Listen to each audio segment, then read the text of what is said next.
The more unknown intelligence organizations are, the more successful they are considered to be. For Iran, however, this rule does not quite work. On the one hand, it conducts sophisticated operations, and on the other, it suffers critical deficits. So how did Iranian intelligence, one of the most mysterious structures, lose one of its top commanders in a country where he was a guest? January 3rd, 2020, Baghdad Airport.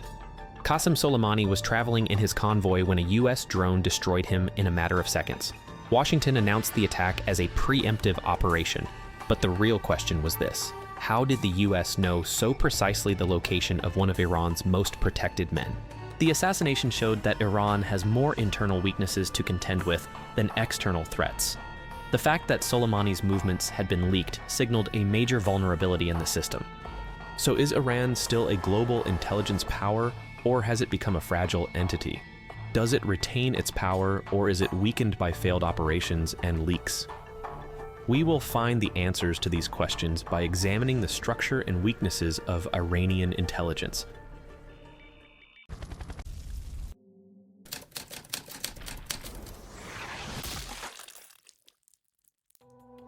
Intelligence in Iran is not managed from a single center. Different power centers act independently in their own spheres, but ultimately serve the regime. Iran's intelligence network encompasses both civilian and military structures, and this diversity sometimes leads to internal conflicts and intelligence gaps.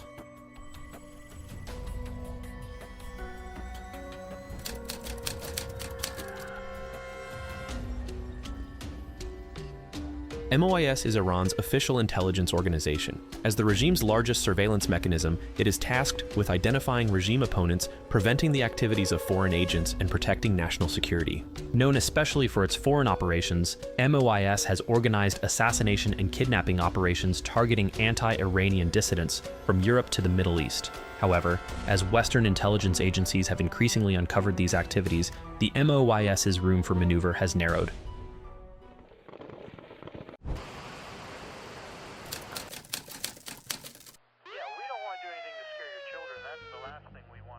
Iran's intelligence is not limited to civilian institutions.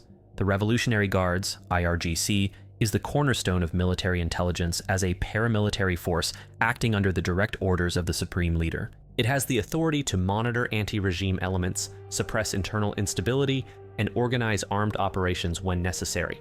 Its most important role is to develop strategies that expand Iran's regional influence.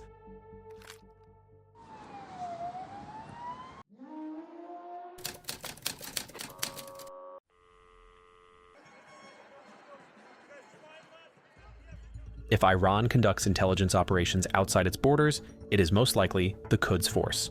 As the Revolutionary Guard's special unit in charge of foreign operations, it manages proxy groups that expand Iranian influence in Lebanon, Iraq, Syria, and Yemen.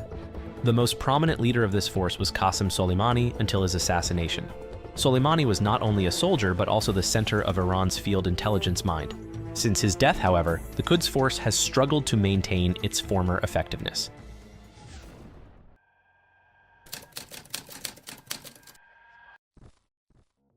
Iran has moved beyond conventional intelligence operations to become a major actor in cyber warfare.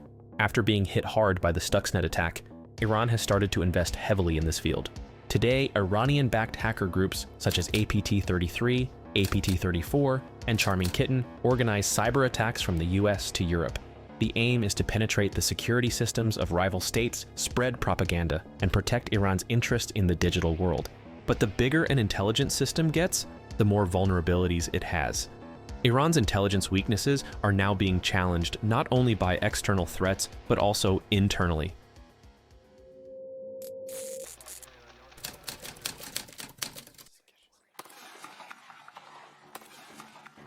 How does a country win a war without fighting? Iran is expanding its influence in the Middle East not through direct military operations, but through proxy forces. The organizations it supports in Lebanon, Iraq, Yemen, and Syria protect Iran's long-term interests in the region. One of the most important examples is Hezbollah. As Iran's strongest ally in Lebanon, the organization wields both political and military power and defends Iran's interests from conflicts with Israel to the Syrian civil war. In Yemen, the Houthis are waging war against Saudi Arabia with Iranian intelligence and arms support. Shiite militias in Iraq and Syria are directed by the Quds Force and used to counterbalance the US presence in the region. However, this strategy has weakened in recent years. The death of Soleimani has shaken the Quds Force's dominance on the ground.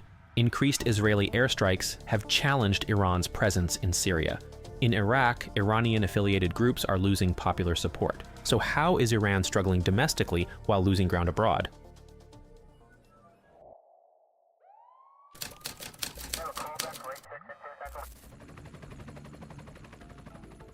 The greatest weakness of an intelligence agency is when its strength is questioned. Although Iran has been conducting uninterrupted regional operations for years, the blows it has suffered in recent years have shown that it is not untouchable. And the biggest of these blows was the assassination of Qasem Soleimani. January 2020, Soleimani had gone to Baghdad on a diplomatic mission, but the US was watching him step by step. Missiles fired by a Predator drone eliminated Iran's most important field commander in seconds. This was not just an assassination, but evidence of a major flaw in Iran's intelligence security. How was Soleimani's location leaked? How was his convoy tracked? Was Iran betrayed from within? And this was just the beginning. From 2020, the Mossad targeted Iran's nuclear program. The nuclear facilities at Natanz were attacked. Scientists were assassinated. In 2022, Israel showed that it was capable of conducting operations even in the heart of Tehran. In response, Iran has stepped up assassination and kidnapping operations targeting dissidents abroad. But most of these attempts have failed. Iranian agents were caught in Europe and the US, and many plots were exposed. This revealed major breaches in the Iranian intelligence network. So is Iran losing its intelligence edge? Or can it still maintain the balance despite the attacks?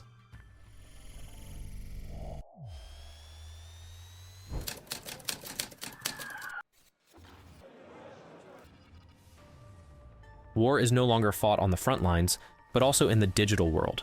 Iran is known for its traditional intelligence operations, but in recent years it has become one of the most active players in cyber warfare. However, it has suffered its biggest blow in this area with an attack on its own system, Stuxnet.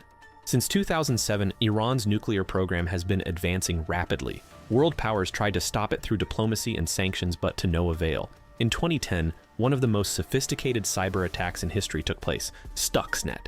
This virus, believed to have been developed by the US and Israel, infiltrated the uranium enrichment facilities at Natanz and disrupted centrifuges.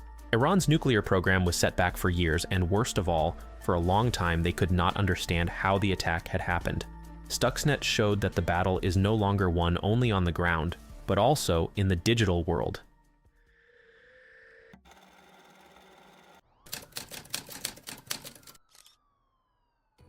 After this attack, Iran invested heavily in cybersecurity. Iranian-linked hacker groups such as APT-33, APT-34, and Charming Kitten began launching cyber attacks against the US, Europe, and Gulf countries. DDoS attacks on US banks, the hacking of Saudi oil giant Aramco, and attempts to infiltrate Western media were the most notable of these counterattacks. The problem is that the West and Israel are still several steps ahead in this game. In recent years, Mossad cyber operations have repeatedly penetrated Iranian security systems. The identities of Iranian agents have been exposed, critical operational information stolen. Iran continues to challenge the West with hacker attacks, but is it really safe? Could an attack like Stuxnet happen again?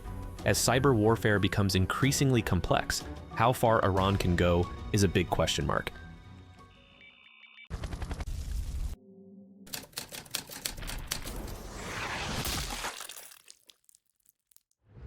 Iranian intelligence has presented itself as tough, flexible, and invincible. However, the post-2020 period has begun to shake this image. Soleimani's assassination, Mossad operations in Tehran, and cyber attacks raise questions about whether Iran is as powerful as it once was on the intelligence scene.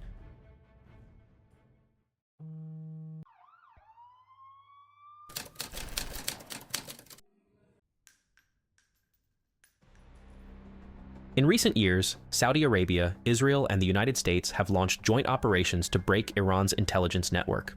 Israel has been infiltrating Iran's nuclear facilities, exposing its agents, and sabotaging its operations. In addition to economic sanctions, the US is stepping up its intelligence efforts to deepen the regime's internal cracks.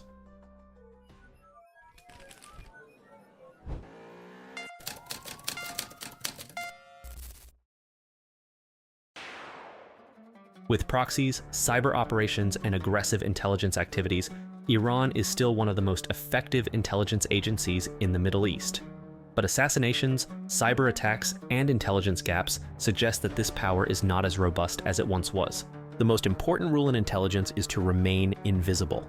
While the Mossad, CIA, and MI6 have achieved their greatest successes through covert operations, Iranian intelligence has been the target of its own weaknesses in recent years due failed assassination attempts, intelligence leaks, and increasing pressure from the West make Iran more vulnerable than before. Today, Iran is still a power capable of changing the course of regional wars, but it also faces growing threats both at home and abroad. The final question is true intelligence power about making fewer mistakes than your opponents? Is intelligence measured by its ability to penetrate to the depths or by its ability to survive with minimal casualties?